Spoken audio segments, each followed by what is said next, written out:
Hello and welcome. I'm Bryan Chapman. I ran for State Superintendent of Education. I enjoyed Kathy Maness and Ellen Weaver coming to Florence recently, as well as the debate that we had in Florence, the only state debate. Pretty weird. There's a couple weird things that depressed me, but I enjoyed meeting Kizzy, Linda, Travis, as well as Ellen and Kathy, and spending 3 months, it seemed like 3 years, but it's only 3 months of my life with them on the campaign trail and seeing how they act with people beyond camera, in camera, focus. Just so much that I was able to do. I'm so grateful for all those who've helped me over the state and do such a great job and with my campaign and serving and signage. Also need thank yous to so many people. But I'd like to give a little insight before I tell you who I'm gonna vote for on Tuesday in a couple days. I wish that there was some more awareness. Our politicians mostly get about $10,000 plus spending money. I would love for there get a pay raise to $100,000 or more, so that the lobbies and all the people and the special interests wouldn't be in our political pockets of our legislator with the loot that's involved in this thing. That I've seen the political machinery, the falsehoods, and all sorts of things. It's been really disheartening to me, especially this last week and a half. One candidate explained everything on the trail many times, but then another candidate takes it, and political action committees have gotten involved in this stuff and distorted things. And people have definitely been drinking a lot of different Kool-Aids. And you're free to drink all the Kool-Aids you want, but I'd rather bring clarity in this situation because it's very important. When people get money and they get political power, in the Educational Oversight Committee as example, they increased some testing and they did some other things in the educational oversight, and that's the arm of the legislator. And it's going to be pretty weird in that dynamic, because if one candidate gets it, the other person's on the Educational Oversight Committee. But it's just really sad to see what possibilities are running. There's a lot more behind the scenes, and my heart is really, I'm just trying to figure out the charter school thing. There's different rules. I've got 2A and 3A athletic directors saying that some of these charter schools only choose certain people. And then these 7 or 8 charter schools over the state are winning 78 to 82% of 2A and 3A championships. And people who go undefeated in 2A and 3A have a great year. They come against these little creations and they get destroyed. So there's some not right fairness going on in the charter school. And that needs to be discussed and handled, because I've gotten a lot of athletic directors who are not happy if these little charter schools want to go to 5A and be equal when they recruit for the state. You take a local high school, has rules, but the charter schools can go over the whole state. That's somebody needs to fix that. And so the media, we traveled all over the state. Not even a local paper showed up. It's almost like, okay, let's have one person win and dominate. Let's keep everything quiet. And now things have come and there's no TV, no media hardly.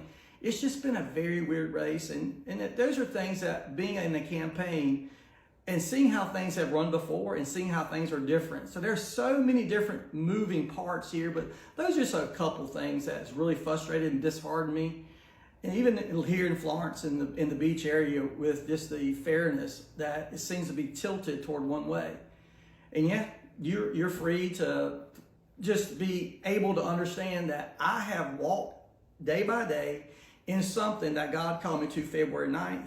And now here I am sitting here and having to make a decision, which I think we all do. America, we got the freedom to choose. This is something you're involved in. Yes, only 10% of the Republican Party got involved on the last Tuesday, 10 days ago, and we got 2 more days coming up. Please vote. Please get involved. Please cast your ballot.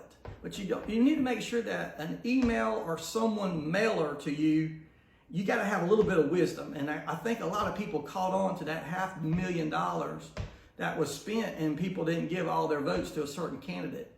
And when you follow the money, like Ken R told me, you follow the money. I follow the money, and it seems like there's a lot more political corruption possibilities or loot for legislators that I'm happy to be content with. As a pastor, yeah, I might get in trouble with legislators and my political future might be in danger, but I'd rather give you truth.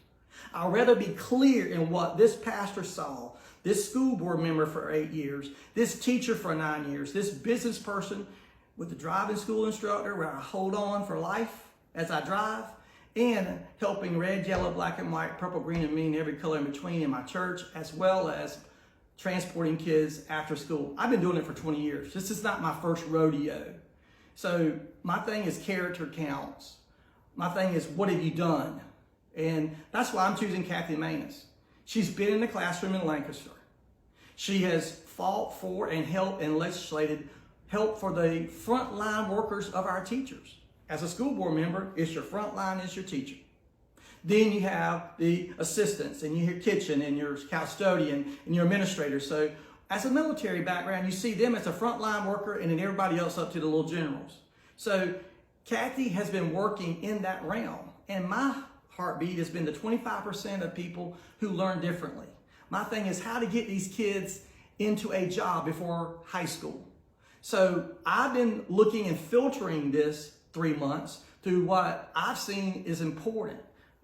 My God-given insight, whatever you want to call it, but just walking in and asking, Lord, if we follow someone else, it might be $350 million to $500 million in the charter schools sucked out the next 4 years. And I know that's going to hurt the least of these among us. That's going to help those who can't get a ride to a charter school. There's a lot of issues. I'm not mad at anybody. All I want to do is expose what someone who has walked with all the candidates has seen, and what if you follow their desires to the nth degree. It could lead to disastrous blessings for people funneled into a certain campaign. They'll get their money at our expense. So I'm going for a person who's been in the classroom, a person who's been a teacher. Kathy Maness is my choice on Tuesday.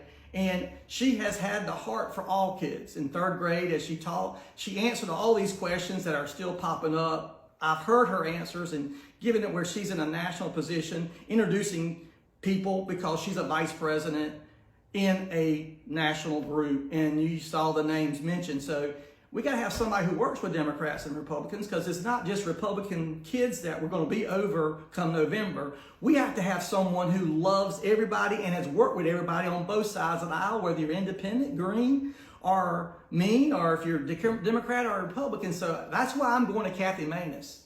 She has worked for 17 years in a very red, conservative Lexington. She has served for 17 years. If there was something wrong with her, I think Lexington would have figured it out by now. So, yeah, that's who I'm choosing. I really encourage everybody to vote. I really encourage everybody to get out. I love you. I adore you, no matter if you agree with me or not. I have to speak what's on my heart. The truth sets everybody free. And I will be going for Kathy Maness and her background to help us for the next 4 years come Tuesday. Vote. Thank you for your time.